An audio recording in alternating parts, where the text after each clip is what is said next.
Hello, everybody, and welcome back to another live stream here on the Sitrep podcast.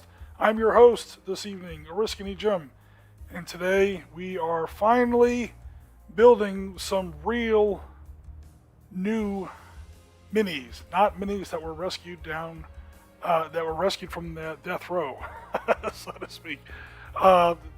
Minis that were sold to me at about 75 cents every $10 or so, like less than a dollar, less than a dime on the dollar, basically. Hey, Jim, maybe you can use some of this stuff for burnt out terrain. I'm like, no, I'll actually rebuild them as miniatures. No more of that, at least for today. Today we're actually going to build some new miniatures right out of the bag, and we'll see how far we get with them today. All right, so today's subject is IDF Armor, Israeli Defense Forces Armor. Basically Israeli tanks and APCs. Specifically, I am aiming for the M113 and the M48 A5 in the 1973 Yom Kippur War. Pause for just a second while I see what happened in my music. Alright, give me 1 second, guys. It's supposed to be on a loop. Alright, we're back. Hey, Damon, what's going on? Damon, I'm going to invoke your name a couple times tonight. It's super late where you're at, Damon, so thanks very much for coming out. Alright, so we're going to build some IDF armor circa 1973. My favorite part of the Arab-Israeli conflict. 1956 is also fun. Frankly, I don't like 1967. 1967, a very dramatic war on an operational scale. When it comes to the tactical sense, it's really not done right in most games. I mean, it's really bad. The first thing you see in most 1967 games is a whole bunch of Israeli aircraft. No. But Oriskany Jim, you do realize the IDF Air Force, or the IAF, played a critical role in the 1967 war. Yes, doing other things, not bombing Egyptian tanks. So you wouldn't see them on a Fate of a Nation table or a 7 Days table or anything like that. Anyway, I'll avoid from jumping on that sandbox or that soapbox. Ooh, Jen gets the cool the Spanish spelling of her name. Okay, so Madman is with us. All right, let's stop blathering around and get to it. Go ahead and turn on Mr. Camera here. No, wrong tool. Okay, so here are my Old Glory. Did I save any of the packaging? So I bought them from Old Glory. I think the actual name of the manufacturer is Command Decision Miniatures. And as you can see here on the label, I bought M48 A2s. These are the closest thing you can get to a Magach 3. At least from Command Decision. So let's go ahead and take a look at what we got. These are previously completed Magach 3s, which are a little off, especially once I get the camera focus going here. Okay, so we've got the battalion markings, the company markings, the platoon marking, the actual tank marking. We're all set. As far as the markings go, I was a little lazy and just put the commander in the loader's hatch, just to show that this was the platoon commander's vehicle. Really, he should be in this hatch here, but this is a very tough hatch to modify where it will open, because this is solid metal. This thing is like a brick of metal. Great miniature once it's done. I don't think I did a terribly good job cleaning it.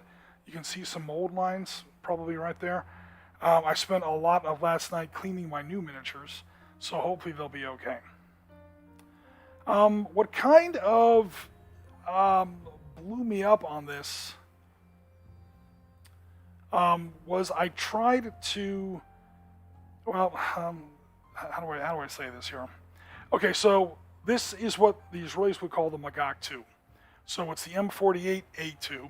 It still has the old 90mm gun on it. It's very distinctive. You can tell it's got that little T-bar muzzle brake on there. This is the majority of the M48s or Magachs that you would have seen in '67. As Damon will probably tell you, there were a very, very few M60s, I think with Tall's division, going down the Gerati Road towards Al Arish in the big 67 drive along the north shoulder of the Sinai Peninsula. But the vast majority of them are these old M48 A2s, which they lose this goofy-looking American cupola and this internally mounted 50 cal that you see here. Try to get the focus a little bit more correct. They cut that off. They put in a more conventional tank turret cupola, and there's like a pencil-mounted 30 caliber there, an old M1919 caliber, or an old M1919 30 caliber Browning there. I just went ahead and built these as they were. The only thing I changed was I put that commander in there. So no worries there. What I wanted to do was then, again, because I prefer the 1973 war to 67, was to upgrade these to M48A5s, or what the Israelis called, at least initially, the Magach 3. I know that later on there's a Magach 4, and we're going to discuss the differences there in just a second. But for the Yom Kippur War of October 1973, what we're really talking about is the Magach 3. So it's basically this same tank with a L7, or more specifically an American built under license M68A1 105 millimeter rifle instead of this 90 millimeter thing. So we're good for 1967. This is the exact kit that I have here. I just went out and I bought more of them. But Namer, but Oriskany, you say, you said you wanted to go to the 105. Okay, well, you guys have probably seen on previous streams, I infamously tried to buy some 3D printing miniatures for the first time, and I swore I would never buy anything 3D printed ever again, because these things were really, really bad. In the course of trying to save those previous tanks, I taught myself, number one, how to fix my focus. Oh, it's not too bad, I guess. I taught myself how to make my own homemade 105 millimeter L7s, and I tried to fix them that way. I have them; they're still okay. They're okay for gaming miniatures, but they're not great. I wanted to try again, so now that I knew how to make my own 105s, I also, in a true Oriskany is a dumbass moment, forgot that when I had built my Battlefront M1 Abrams, they give you two guns in the bag. The RH-120 smoothbore, and again, the L7, or the M68A1, basically the British, sometimes made under license in America, but the M68A1 is the license-built American version. Basically the 105 millimeter rifle. And I had these in my bits box when I was trying to salvage those 3D prints, and I forgot all about it. But no worries. The point is, now I remembered I have 5 extra L7s, and if these fail, I can make my own L7s. So long story short, take your first shot. It's time for me to go back to Old Glory and buy some more M48 A2s and upgun them to the M48 A5, i.e. the Magach 2 to the Magach 3. So before we get started on that, just to kind of catch everybody up on where the hobby desk is at the moment, I have finally finished most of my bargain bin stuff, my bargain bin rescues from Dust Creek House. These are the BMP2s I managed to restore from the wrecking yard. Basically, I bought them off a guy on a Ukrainian tractor. He said I could have them for 75 cents on the, 7.5 cents on the dollar, basically. I mean, usually these kind of minis cost like $10 a piece. I got these for about 75 cents a piece. And that is the end of Phase 2 of Miniature Makeover. So Phase 1 was about 15 miniatures. Phase 2 was about 28 more rescues. We crushed out in 21 days. Of course, we see there all different nationalities and periods. I've got some German World War II stuff there. Ukrainians, I now have 4 Ukrainian tanks and 6 Ukrainian BMPs. Some artillery, some Soviet airborne armor, more U.S. Marine Corps Desert Storm stuff, some American Army, Iraqi Freedom stuff, some Soviet Su-152s, some ISU-152s. Yes, there is a difference. and even an ambulance, because why not? All right, so what we're talking about today, and this is what Damon has actually been really helpful in Discord. By the way, if you want to talk about this some more, there's a link to our Discord in the description of this video. It auto accepts the invite.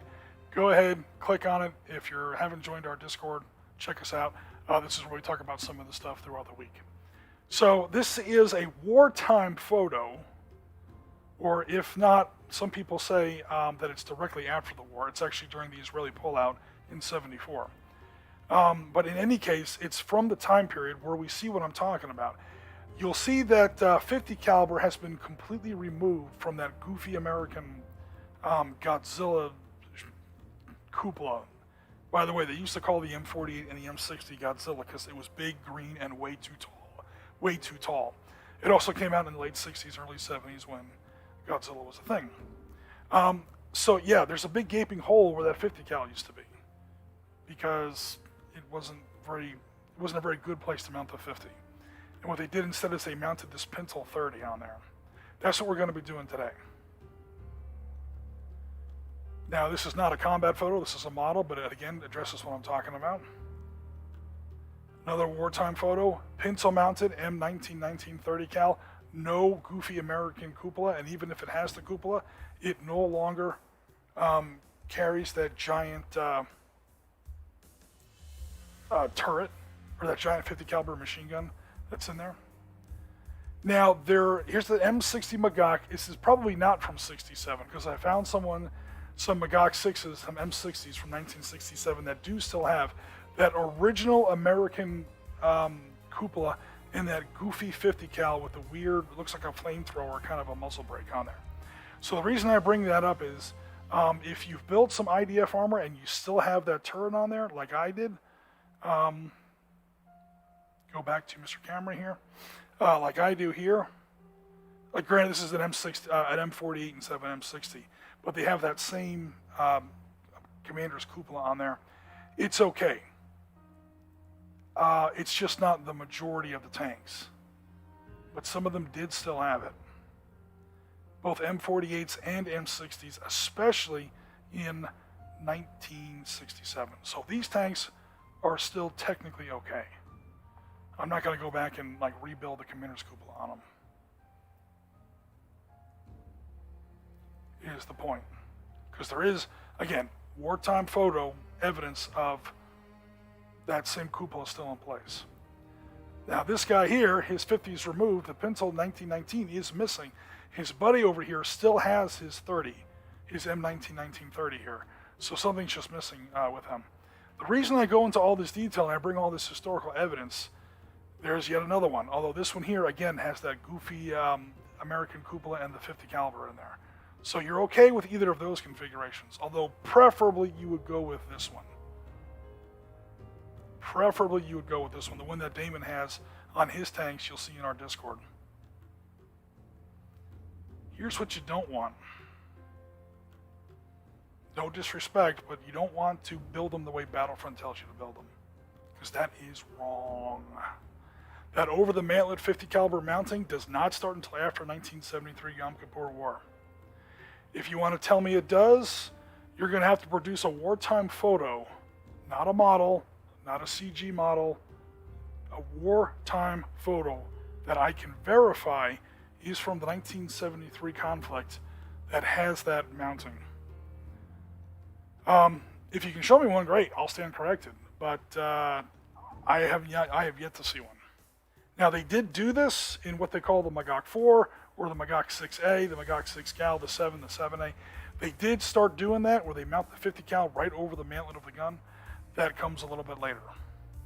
So the Magach 3s, in other words, the M48s and the Magach 6s, the M60s, did not stop evolving at Yom Kippur.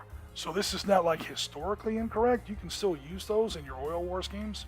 Just don't have them be in 1973 Yom Kippur War. All right, I have now ignored the chat for way too long. Let me go ahead and... Whoa, I'm in the black void. Yeah, I don't go by what the model instructions say, like, ever, because they're wrong so many times. There's a bit of a history there.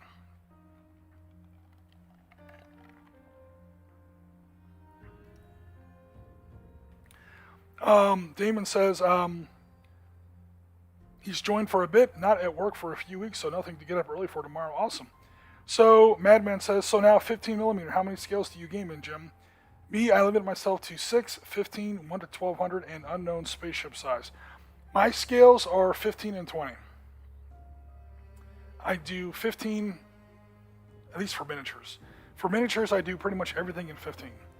The exception is infantry, moderns, like my Force on Force games, then I'll go to 20.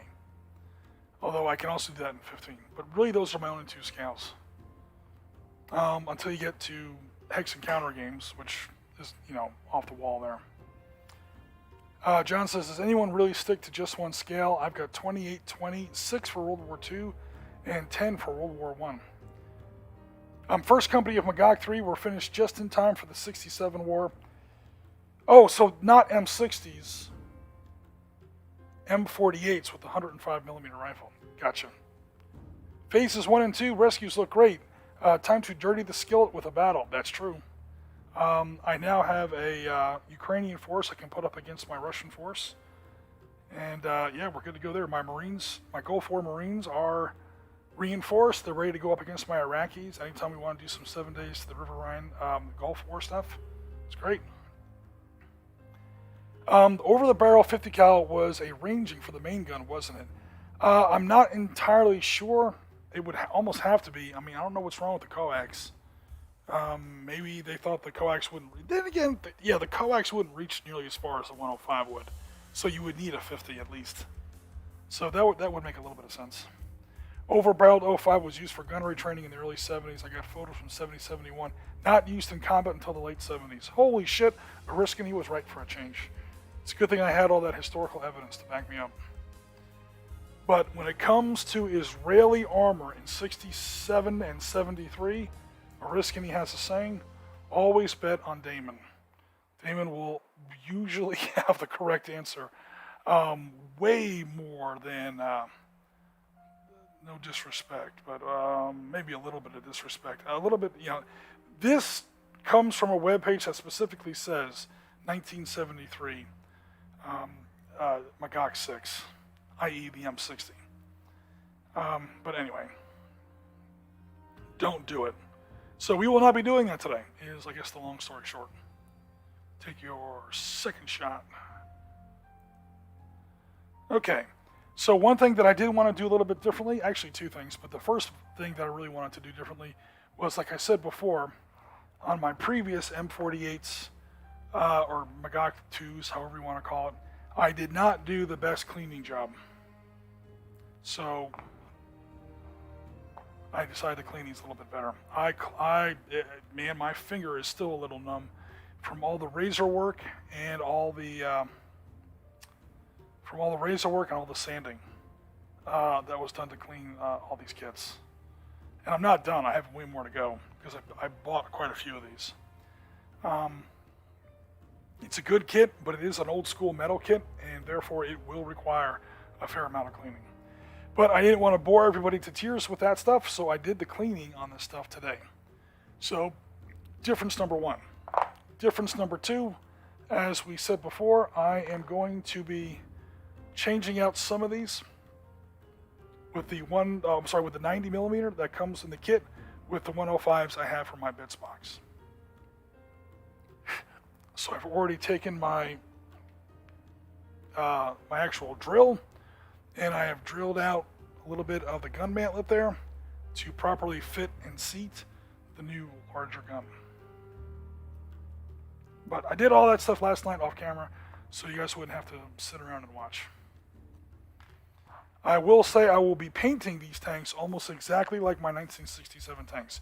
I do know that the official, if there is such a thing, the official shade of what they call Sinai Gray did change between 67 and 73, but for uniformity's sake, I'm just going to go ahead and go with the same color, if I can get the mix to work just right again. But we won't be doing that tonight.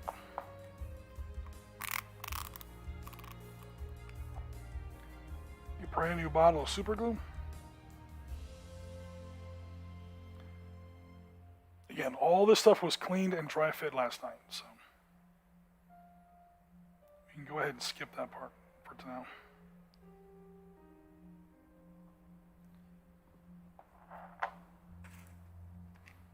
I think I've already got way too much glue on here.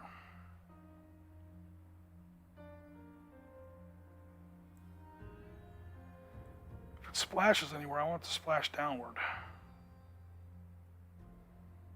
So what's everybody else up to today? Don't let me do all the talking. Because trust me, I will.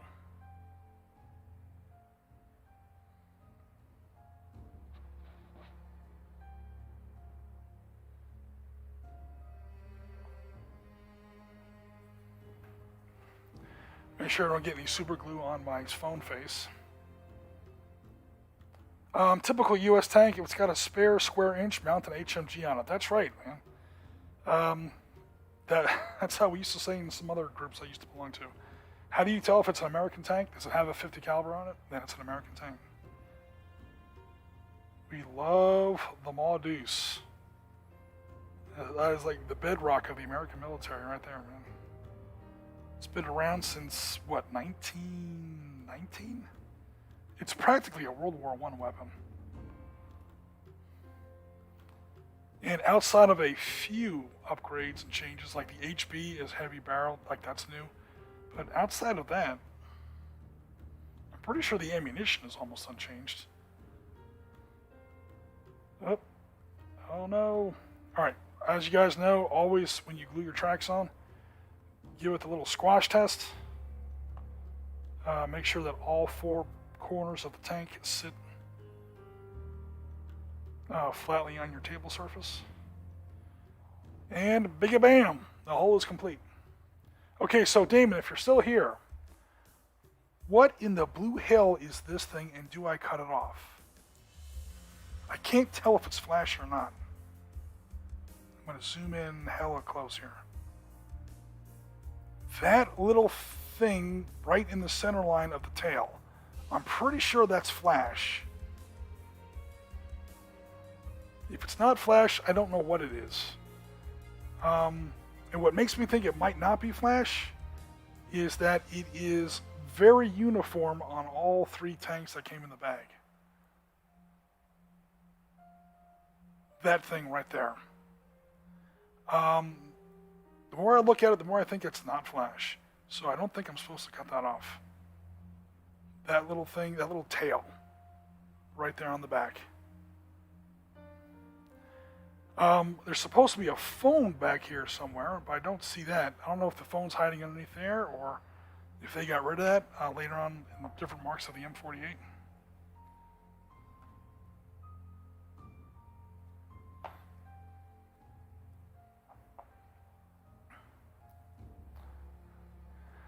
Walkabout Games. I spent a ton of time behind the M2.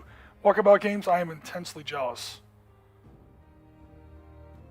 All my time in, I fired live rounds out of an AT4. Well, I fired an AT4. You don't really reload the AT4 to my knowledge.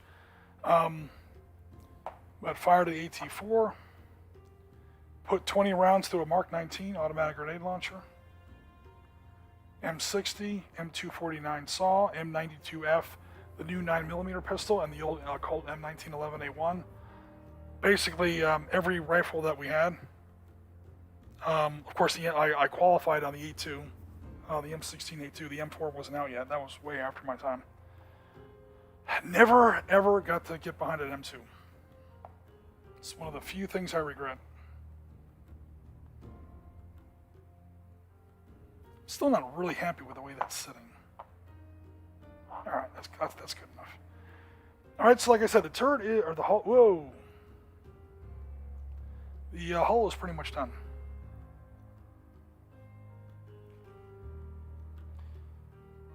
Oh, I'm sorry. I asked what people were doing, and then I walked right past it. Painting and building a lot of 1 to 700 ships. Oh, nice. So, are those sailing ships? Because 1 to 700 is awfully big for like World War I, World War II stuff. So I'm assuming we're talking about sailing ships. It could be wrong though. John is working on painting the Panzerschrecks and Faust for his late war Germans, I'm assuming. Doing some random scenics, awesome. Damon, I've got a document I put together about Israeli sand gray from old modeling forum discussion. I'll send you a copy tomorrow.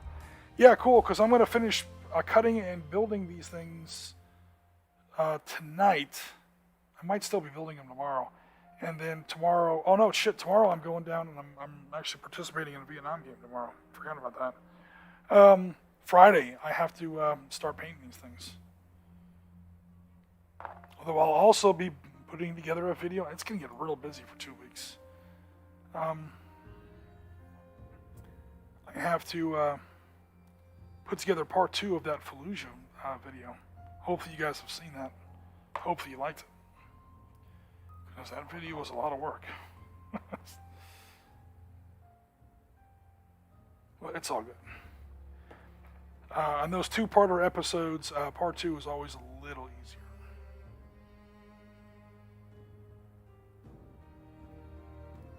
All right, so again, that's my new M68A1/L7 105mm rifle in my expanded mantlet well, so to speak. Now I just want to make sure that the gun is level. Yeah, see how the gun is pointing up a little bit? I don't like that.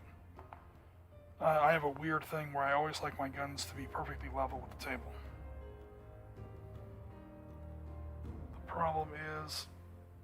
come on, get down there. I'm sorry I'm not doing this on camera.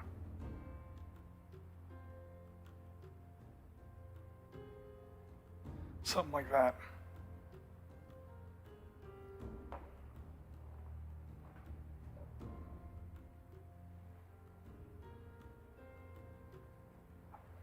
Also make sure it's aligned with the center line of the turret. And there we go. Now she's an M48A5/Magach 3. Now I did have to take that power drill I showed you before and knock the middle out of this stupid cupola here. Although in truth I probably should have just put on a whole new turret, or not new turret, a new cupola. I don't know if I have any of those handy. None that are open really. That's an old Soviet hatch.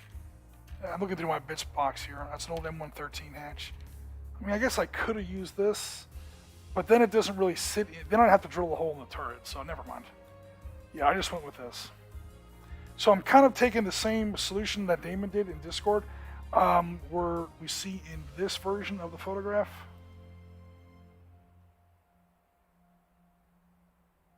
That right there. The same old school American cupola with the 50 caliber just missing. In a big hole where the 50 cal used to be. And beside it is mounted that Pintle M113 30 caliber machine gun. That's what I'm going for. It's the least of all evils. What I would really like to do is something more like that, where you notice that big American monstrosity is gone. The problem is I would have to literally reshape the top of the turret, and I'm not getting into all that, to be honest.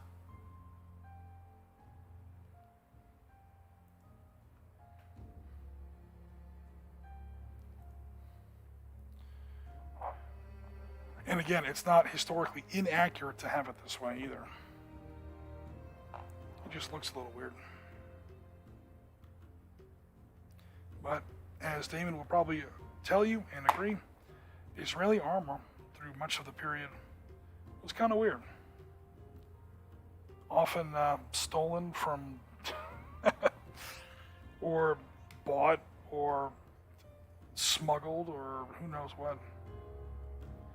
Because not only did they not have any tank production facilities of their own at this time, but a lot of the countries that didn't want to support them, and even those countries that did, very often were not allowed by their legislatures.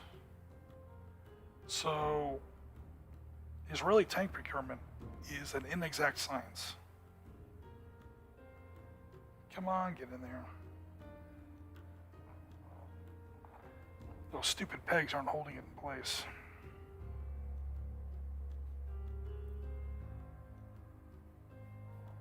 Sometimes those pegs, I've noticed, especially in metal models, are less actual join points and they're more just like guides.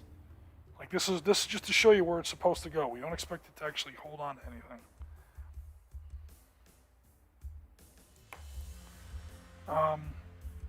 So this will have a Battlefront gun on it that I just knocked out of alignment. And this will have a Battlefront commander in it. Even though I've noticed Battlefront commanders are often a little too big. When in doubt, I try to use PSC commanders because they're not quite as heroically proportioned.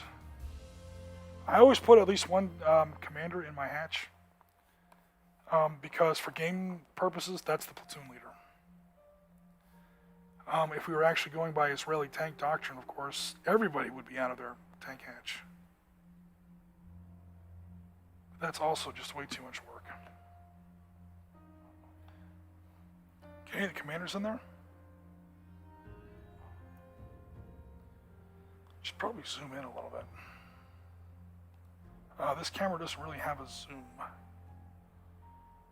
Let me try and manually move the camera down a little bit.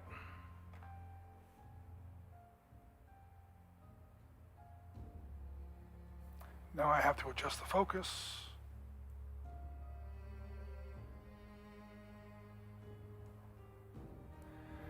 All right.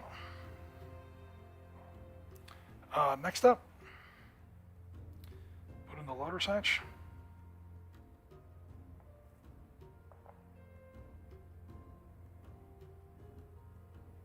A very easy fit, again, now that it is closed.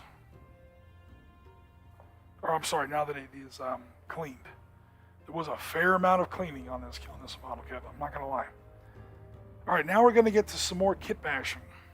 Number one, I have to put a different kind of a turret, different little commander's hatch on there. Because these kits don't come with options for open hatches.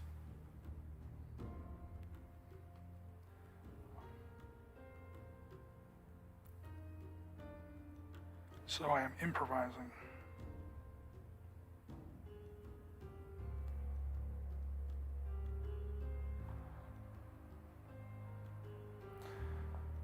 Okay.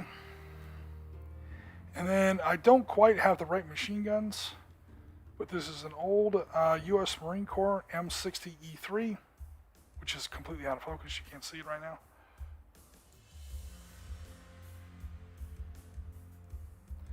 An old M60E3 that's going to need a little bit of cleaning.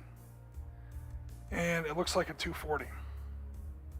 Both of them are the right caliber. They're both 30 caliber machine guns, or 7.62 full metal jacket, or whatever you want to call it, 7.62 NATO ball.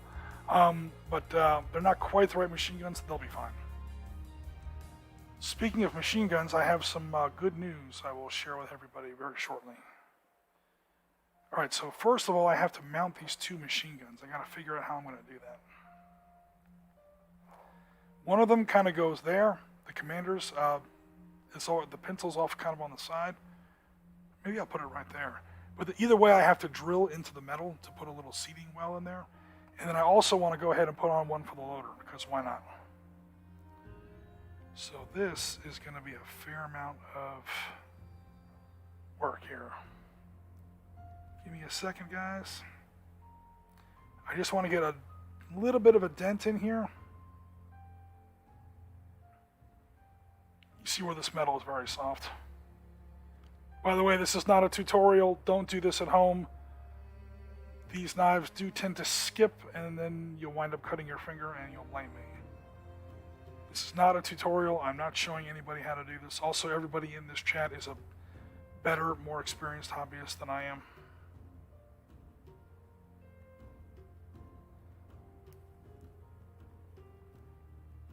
I'm just a guy who sits at a table and drinks paint all day. All right. Madman says, I've been playing some Battle Space with a new guy, our D&D. He's pumped. I want to swap over to Ambush Alley, precursor to FOF, as you can play larger units. Yeah, so Ambush Alley is the company that makes Force on Force. And then they came out with Ambush Valley, which I think is their Vietnam game. And then they came out with Force on Force. I think Ambush Alley was one of their first. I don't think I got that right. Point is, it's all very confusing. But yeah, I love Force on Force, man. I forgot how much I love that game. Until I recently played it again. Again, check out our latest video where we do it in the streets of Fallujah, Iraq, November 2004.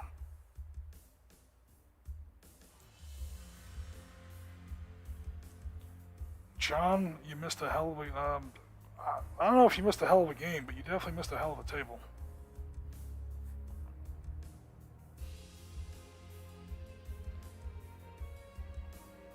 I mean, the game kind of almost went off the rails on the first action phase. The Marine Gunnery Sergeant's just kind of cruising down the road in his Humvee with an RPG armed squad, or whatever you want to call it, a group of militia, like literally at the other end of the street. And I was like, dude, if that rocket hits, that could be the end of the game right now on points. Sure enough, the rocket hit. Then the Marines got a little lucky on the hit location. But that was damn near a militia victory, like literally on the first die roll of the table. To be fair, it was everybody's first time. And then the militia players, made plenty of their own mistakes.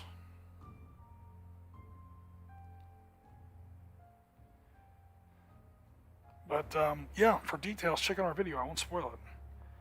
And also, part 2 is coming out later this week. Should be early Sunday morning, East US time.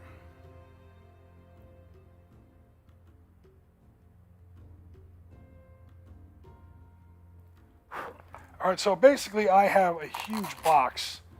Like, there was 100 blades in here for like $10.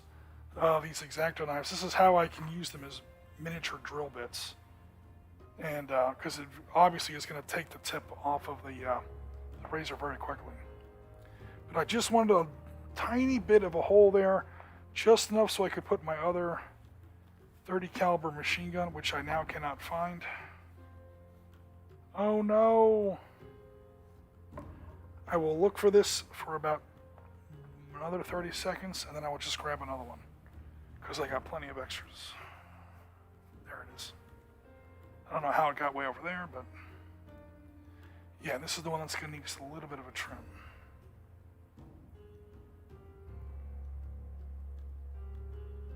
Awesome. It's great to hear that you've got somebody else converted, man. That's awesome.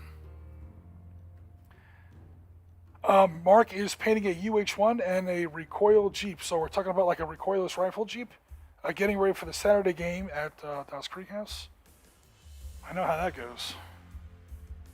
I've now run several games at Dawes Creek House. It's a lot of fun, but it's a lot of work.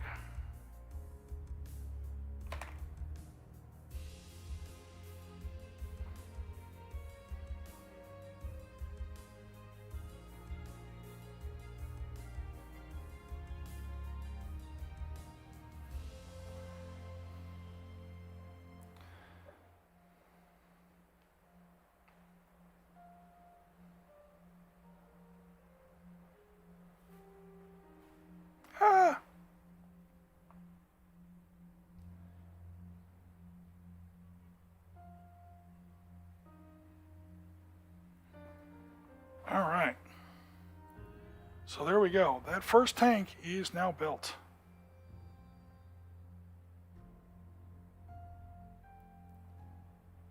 Believe it or not, the tank was the easy part. Because now we have the M113. I've got 6 Magachs and 9 M113s. They will not all be 1973 Israelis. Some of them will be 1967 Israelis. And some of them will be 1968 Vietnam, U.S. Army. But, so, long story short, take your third shot. We're not going to build everything today. Alright. Now to the M113.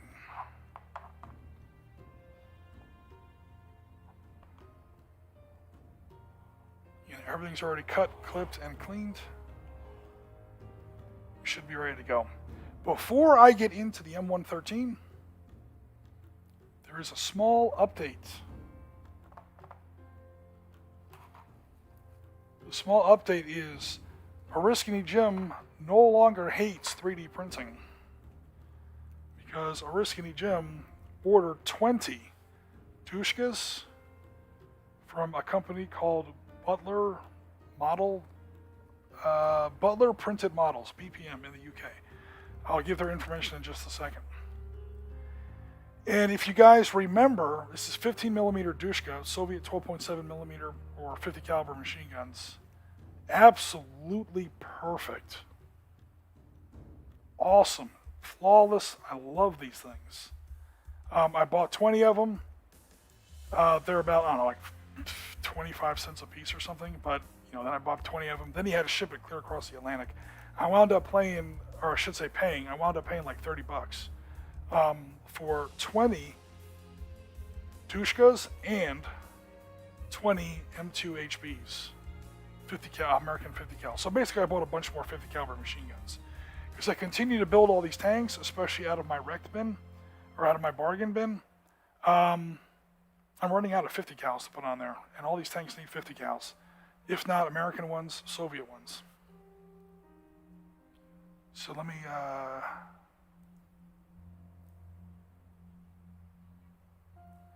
yeah, those are the M2s, down to the butterfly triggers, the pintle mounts, the front side post, the muzzle brakes, the receivers.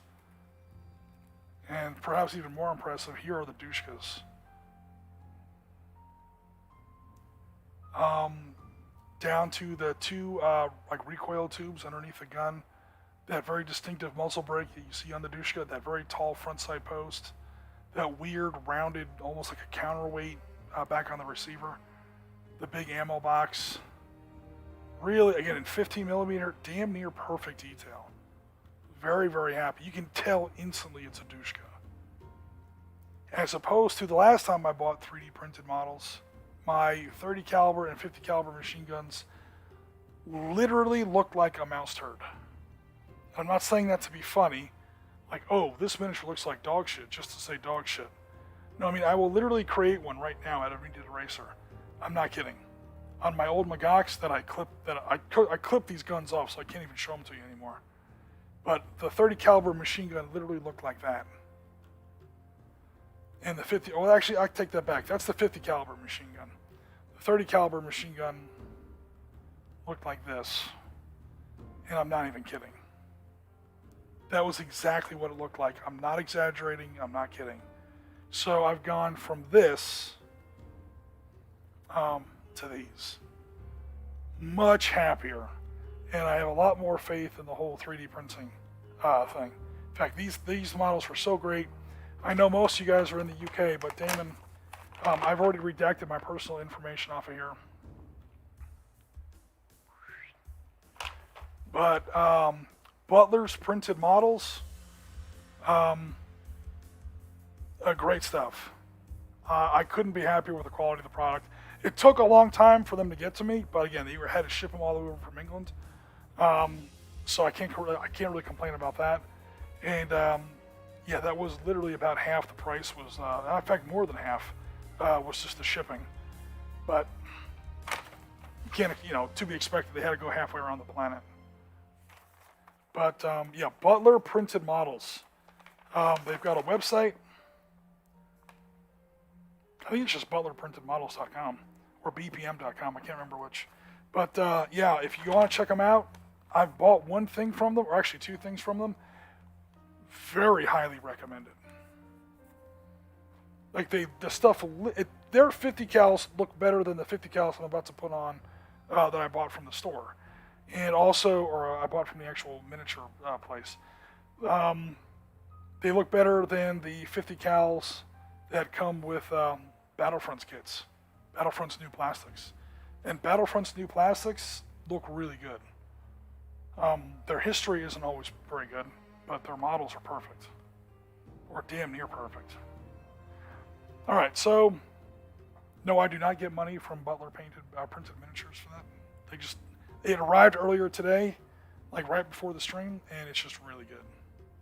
All right, so now we're going to go ahead and try to build this M113. Madman says, I've been painting a lot of 15mm insurgents with LMGs and sniper rifles. Awesome. I have a few. They're not in 15, they're in 20s.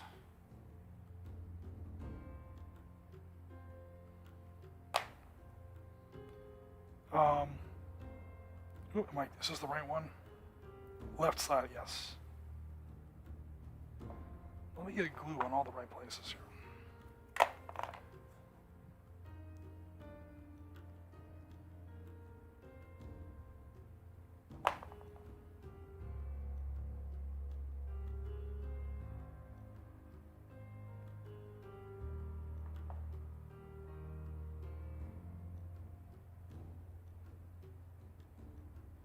It's not sticking at all.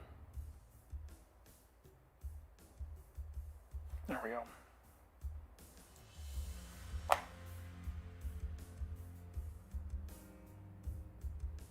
That's probably going to come off there in a few seconds, but that's okay.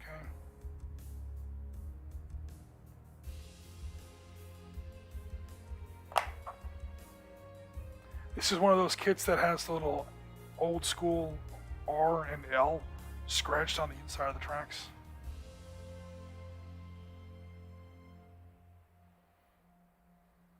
It's kind of nostalgic. You did not need those on the M48s because they would only fit on there a certain way. You couldn't put them on backwards if you wanted to.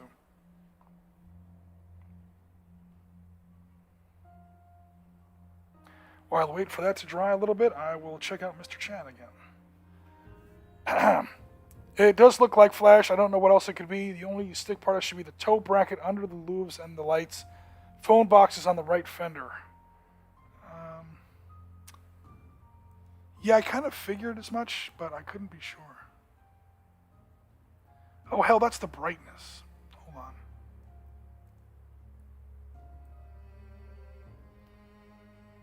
Is on the right fender. Okay, they are under the right fender. What do we say? Phone box is on the right fender.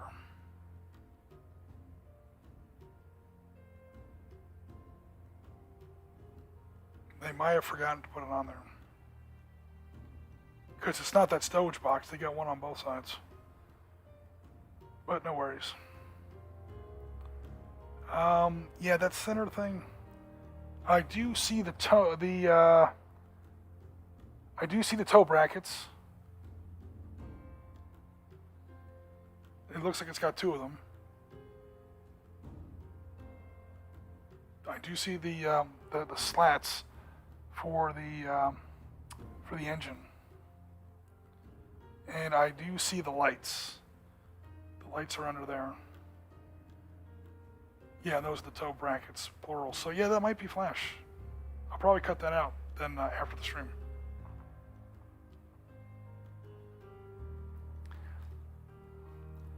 I think that it's a trailer hitch at the bottom with the flash above and between the exhaust. My M48s have that. There's a ring detail that looks like an intentional cast. Yeah, that very bottom part. Am I sufficiently zoomed in here? That bottom part looks intentional. The top part, yeah, I think I agree. Like that little circular part on the, whoops. That little circular part there on the bottom looks like it does belong there. But that stuff extending upwards, between the two halves of the engine exhaust, that doesn't look right. That's going to be a bitch to get out of there, though, without damaging the engine slots, or slats. I'll figure it out, though.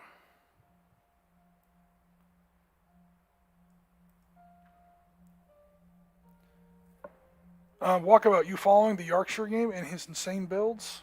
Or Yorkshire Gamer? I'm trying not to follow what's been going on in the Black Sea. Apparently, shitty-ass Russian flankers think they're going to knock down our drones now by crashing into them. Or dumping fuel on them and then, I guess, dropping their landing gear or whatever the hell it was into the propeller.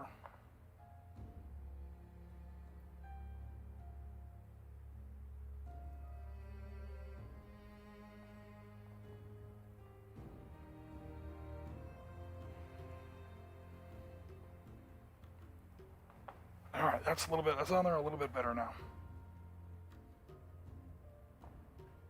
Cool. Alright, so the basic shape of the M113 is done. It's a very simple APC, but there are some more parts we got to put on there.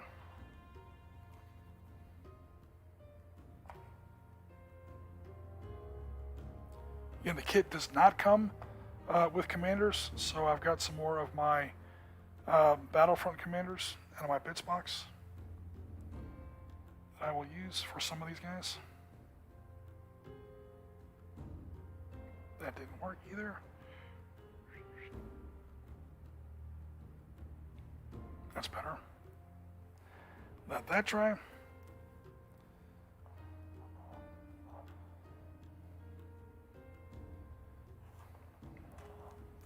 There's a mounting hole in the bottom of this back well here. It's not really for anything. I guess if you wanted to do modifications, because the M113 was used for all kinds of stuff. Maybe they're giving you options there. Maybe. But these are just going to be basic APCs.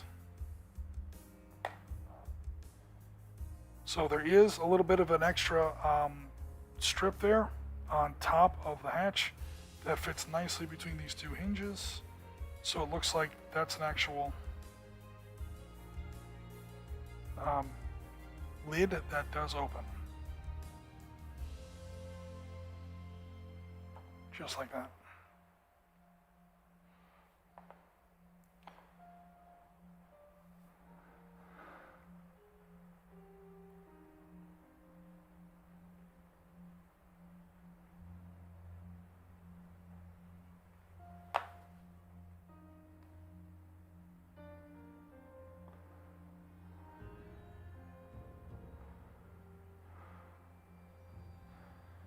Alright, there's the commander in his hatch. Again, Battlefront commanders tend to be a little too big. I don't mind it. They're big, strong boys. And they're easier to paint.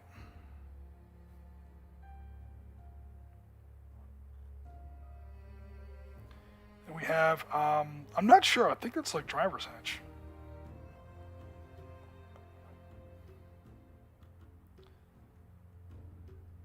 Never served an M113, so can't tell for sure.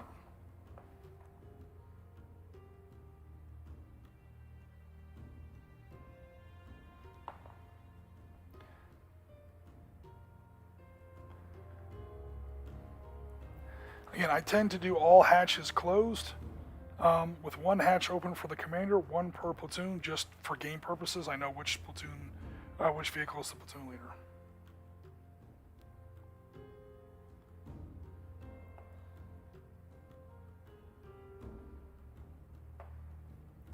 Unless I'm feeling particularly evil, and John can attest to this, so a lot of my Soviet tanks are actually, well, no, because he wasn't playing the Soviets. But my Soviet tanks, and actually also my German tanks, are printed with the right platoon tactical numbers on them. So if you want to tell who the commander is, you actually have to look at the platoon numbers on the tank.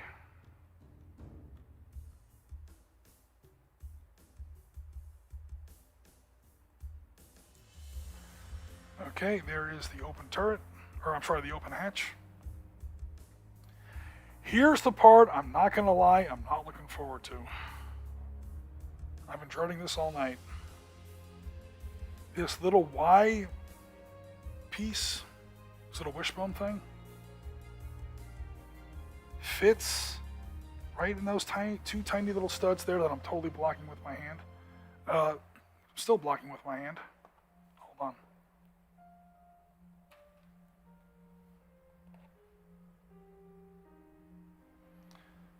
Fits right there in those two little studs, or those two little studs fit right in those two little wells, right? And it's kind of hanging up in the air, and then the 50 cal goes on top of that, with this pintle going through the hole. Well, the hole's never going to be drilled big enough to fit that big thing, so I'm just going to cut that off.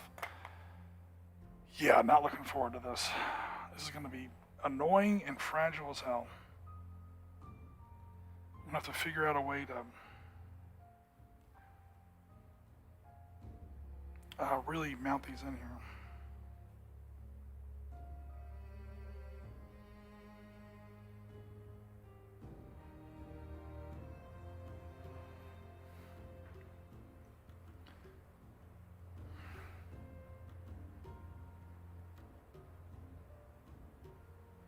without scalping my commander that I shouldn't have mounted in there.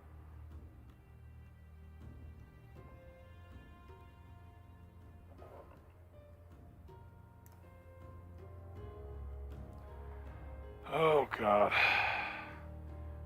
Let me cut that stud off the bottom of the 50 first. I might just cheese out and mount the stupid thing directly via the pintle. It won't be really historically accurate, but it'll be a hell of a lot stronger as a gaming piece. Because the way it's supposed to go, it's going to be so murderously fragile. The second anyone goes to pick up the tank, the friggin' thing's going to fall off. Not entirely sure how I'm going to do that.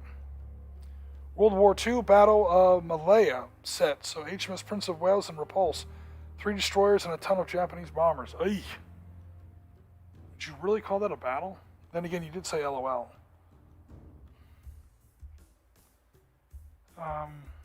Can't really talk too much trash. 3 days earlier, we had lost... crap, should I do this? What do you guys think? I have 4 cupola options for the Magachs, the Yom Kippur War, the M1... Oh, wow, okay. Let me catch up here. Yes, John, I blame Yorkshire. Okay, so apparently there's a sports thing going on. I don't know what to do. I don't know what to do. Okay, I'm going to be optimistic at first, and if this fails, I'm going to have to reattach this stupid little pintle lug down here. Because in order to try and do it right, I have to cut it off. Alright, it's off. Wish me luck. We are now... I probably shouldn't have done that. You know what I should have done? Too late now.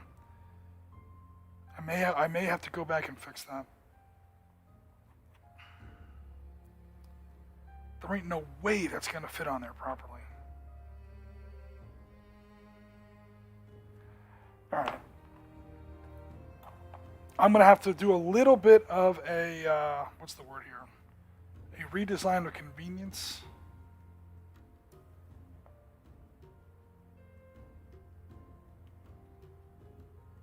Or whatever the word is, practicality. Because, again, the actual rivet counter right way of doing this machine gun mount is just never going to work as a gaming piece. So hopefully you can, maybe not. If you guys can see how that little wishbone piece kind of fits up there like that and kind of is like flying on the end, it's kind of extending forward. Almost looks like the spigot on a kitchen sink. Okay, the way it's supposed to work is this whole 50 cal assembly is supposed to sit on there on top of that now. And I don't think, and that's so that the commander can swing the thing around easily on this ring that's embedded on the inside of his cupola ring. The problem is I don't think that's going to work as a gaming miniature because this thing is going to bend and snap like all the time. I will let this dry thoroughly, and then I might put something underneath that to kind of hold it up, and then I'll try to drop this 50 cal on there. I just don't know if it's going to work from a tabletop gaming standpoint. Because wow, there's like no leverage there.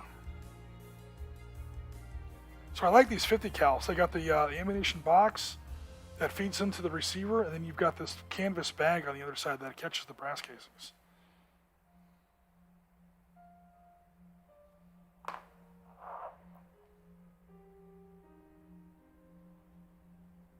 Oops.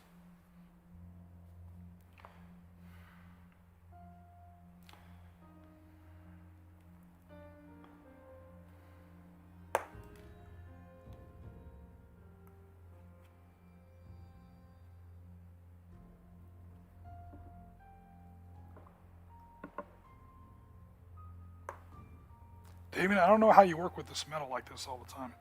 Damon's the guy who, I don't know, was that you, Damon, or just a group you were with? I know you built at least one of them. You guys built like the whole Battle of Tsushima in like 1 to 600, I think it was, all with like die-cast metal ships, like scratch built.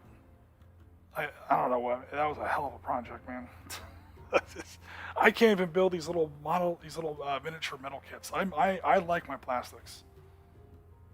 Not gonna lie. And I saw you were like getting your own metal 105 millimeter rifles for your 20 millimeter Magachs you were trying to put together. And I'm like, dude, I just make mine out of plastic, man.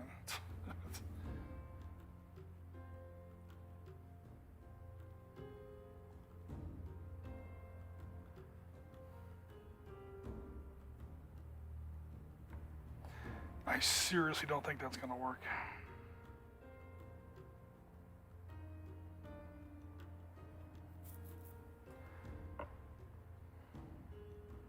I don't think that's going to work, guys. I don't know how the hell you're supposed to get that in there and get it to stay.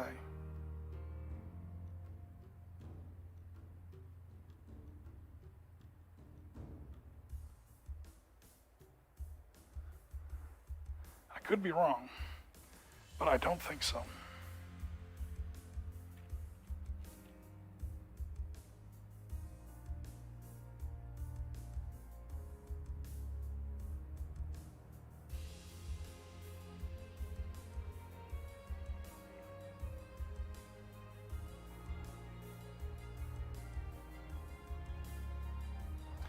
It all depends on how strong the super glue is at this point. That's crazy, man. But that's what I saw in the blueprints. These kits don't come with instructions, so I have to look up like images online, like how I think they want this done.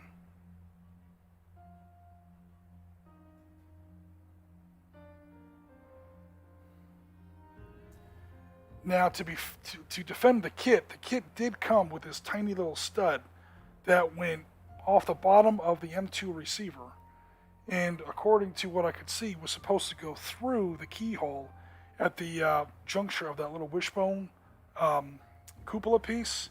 That was never going to happen. It was not even close. There just wasn't enough metal for that stud to ever fit through that keyhole and actually brace the whole thing on the bottom against the roof of the compartment there. That just wasn't going to work.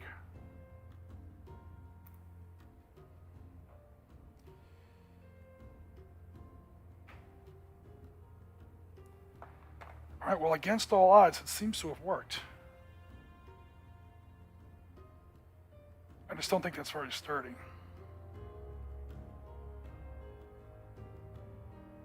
It's definitely very bendy. But that's kind of what at least it's supposed to look like. I might go back and try this again later tonight and cut more of that bottom of the M2 receiver off there. I think that's sitting a little too high. That looks a little corny. I don't think that's entirely right. What I'll probably do is I have to build like 5 of these. I'll probably experiment on the next one and take that bottom part of the receiver off and sit on top of that wishbone joist that way, and maybe it'll sit on there a little bit more easily. And hey, I got plenty of 50 cals to experiment with because I got some great 3D prints from Butler printed miniatures or printed models.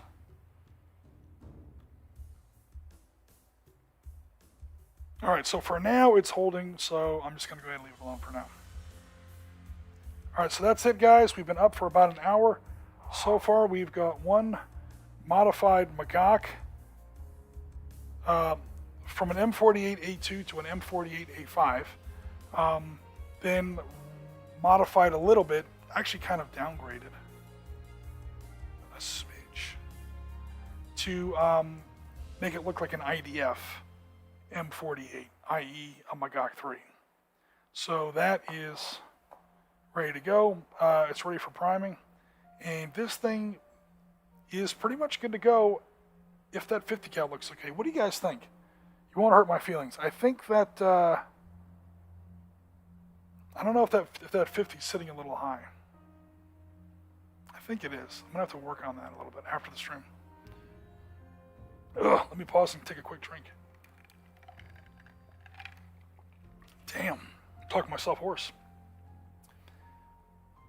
Alrighty, so Madman says to Damon, I've got the testers, Model Master and Emma Israeli Sand Gray.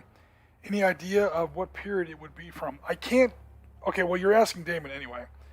If it's a lighter shade, it's the 60s and 70s. If it becomes into a dark, okay, yeah. So Damon answered the question. I actually found a thread on this that goes into it. Like I said earlier in the stream, it does change colors. Basically from light to dark. So technically, these in 73 would look a little lighter than these in 67. Full disclosure, I'm not going to do that. I'm going to keep them all the same shade. Also, I think it's the lighting. I'm looking at the miniature to my eye, and I'm looking at the camera. That is not the color it is in my hand. The color of the miniature in my hand is significantly less yellow. It's just almost like a khaki yellow. It must be the light. I don't have good fluorescent lighting in here. It's a little bit of a yellow light, so that seems to be changing the tone of that cyanide gray there. I've got 4 cupola options for the Magachs for Yom Kippur War. The Mark 105, the original from captured Jordanian M48s. Yeah, so that's this stuff, and we saw some pictures of that earlier in the stream. Some wartime photos of that. Original small captured. Oh, the original small from captured M48s. The Sherman cupola as a temporary fix. Ooh, I wish I had known that.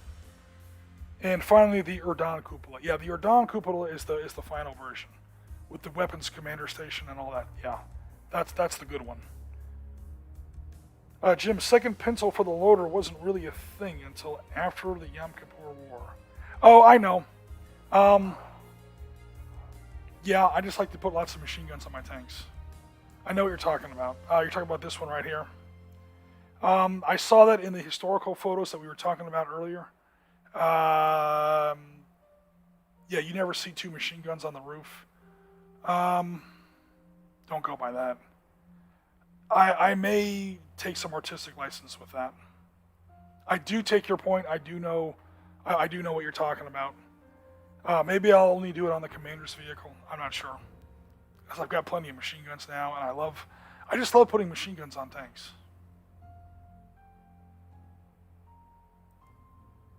But yes, I do know what you're talking about. Ambush Valley was written by a friend of ours, Jim. Yeah.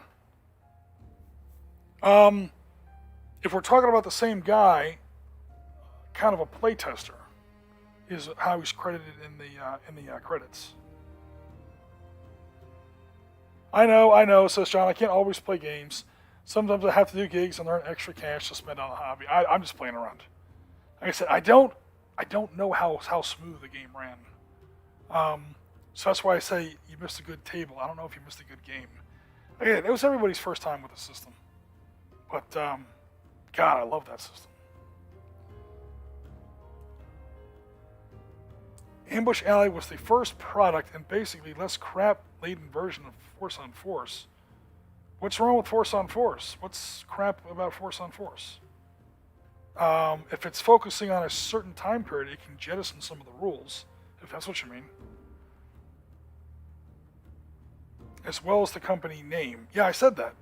Ambush Alley is the company name.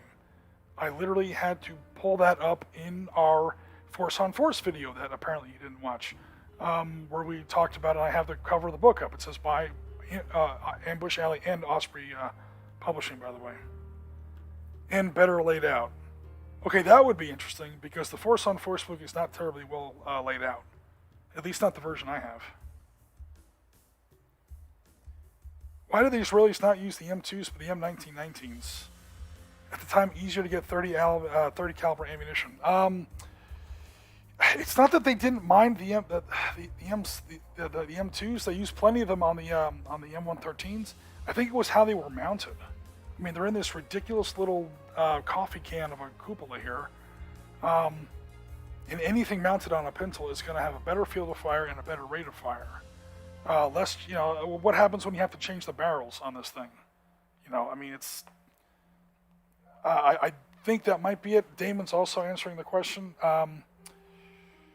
Yeah, so the Sherman and the Centurion, yeah, it did have a lot of .5 pencils. Again, I think it's more of the pencil mount, as opposed to this rather tragic thing that the Americans built into the early M48s and later on the M60s.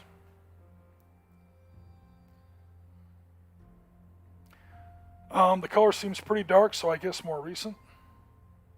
Oh, for the paint that you're talking about, man. Cool. There's a good pair of vids on YouTube by the Chieftain with a walk around the Magach 3 in a museum in the US. Cool. Problem I have with museum tanks is they're often not right, because they rebuild them and restore them to whatever whatever state they think they're supposed to have. And sometimes there's a slight mismatch there between that and combat service. As I say that, yes, I am deliberately putting too many machine guns, deliberately and knowingly putting too many machine guns on my M48s. So, kind of the same thing. I just want to put lots of machine guns on my tanks. The machine guns never play a role in the game mechanics, so I don't really worry about them. Jim, for the pintle mount, use a brass rod. Dude, I don't have any brass rods. Or cut up some paper clips to beef the mount up. That's what I did on my M48 rescues. But this seems to be holding together so far. The only problem I have there is that it's a little too tall. I think that just looks too tall. But that may be something I might have to work on later. I have extra cupola and 50 cal turret from Command Decision I'll bring with me to replace that cut one. Which cut one?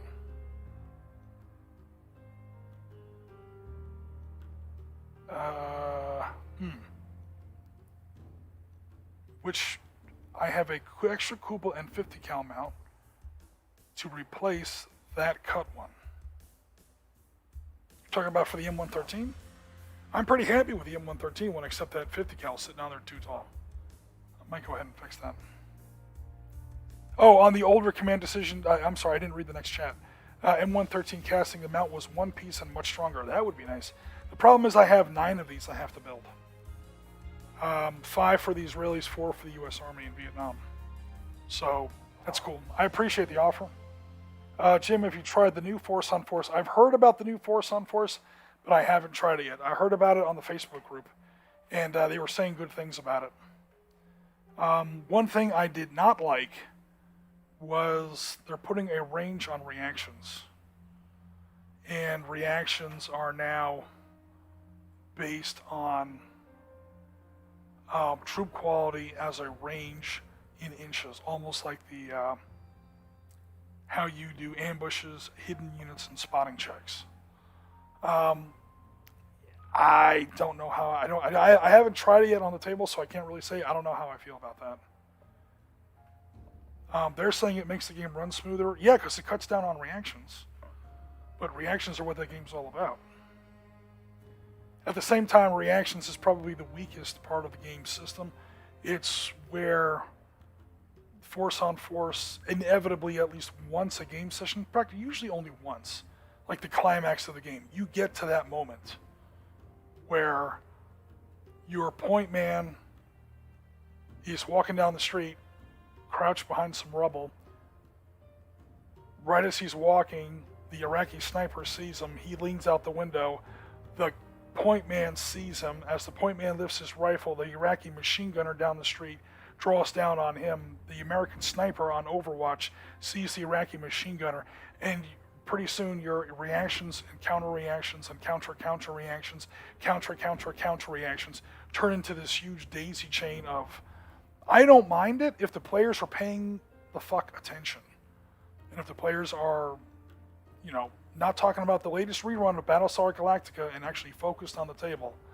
Because it only happens about once a game. And it's that climactic, like almost Michael Bay moment when time slows down and everybody's muzzle is swinging and it comes down to some split-second stuff. It does slow the game down, but again, I think it only happens like once a scenario. Normally, it's pretty straightforward. You have a reaction, you have a unit doing an action, someone else can try a reaction, you roll a troop quality test of the leaders. It's literally 2 dice, one for one side, one for the other side. Whoever gets the highest number, at least it's a 4+. Boom, you just move forward. It's not that hard of a system. I don't see why they had to simplify it. In fact, they didn't simplify it because, okay, now snipers are basically pointless. Machine gunners are basically pointless, especially on the insurgent side, because your reactions are limited by your troop quality, which is, for those kind of forces, usually a D6. So why have snipers? There was no such thing as Israeli insurgent snipers? Of course there were. Well, now there's a counter rule that is an exception to the exception that says, well, the range for a reaction is not limited for certain weapons, and there's another chart you have to, I don't know. I think in reducing the number of reactions per turn, they actually made the game a little more complicated, or at least the rule system more complicated. And I don't know. I haven't tried it yet, but I'm not sold on the idea yet.